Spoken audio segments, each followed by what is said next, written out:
एक बार की बात है, किसी जंगल में एक हाथी रहता था। उसे अपने शरीर और अपनी ताकत पर बहुत घमंड था। उसे रास्ते में जो भी जानवर मिलता वो उसे परेशान करता और डराकर भगा देता।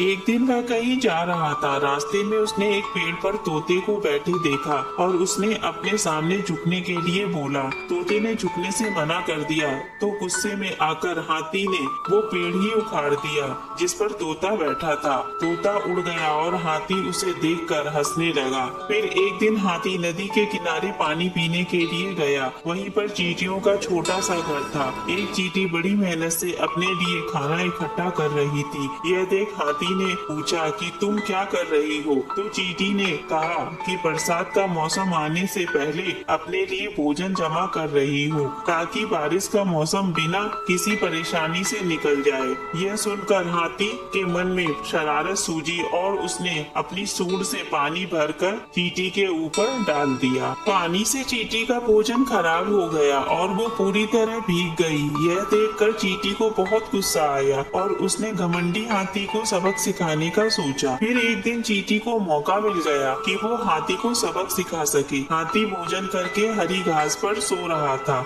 चींटी सोते हुए हाथी की सूंड में घुस गई और अंदर से काटने लगी। जैसे ही चींटी ने हाथी को काटा, हाथी दर्द के मारे जोर जोर से रोने लगा, मदद के लिए पुकारने लगा। चींटी ने हाथी के रोने की आवाज सुनी और सूंड से बाहर निकल आई। हाथी उसे देखकर डर गया और अपने किए पर माफी मांगी। जब चींटी को महसूस हुआ कि हाथी को अपनी गलती का एहसास हो गया है तो उसने हाथी को माफ कर दिया। हाथी अब बिल्कुल बदल गया और उसने वादा किया कि अब वो किसी को नहीं सताएगा और दूसरों की मदद करेगा। इस कहानी से हमें सीख मिलती है कि अपनी ताकत का कभी घमंड नहीं करना चाहिए। अपनी ताकत के जोर पर दूसरों को परेशान करने की जगह उनकी मदद करनी चाहिए।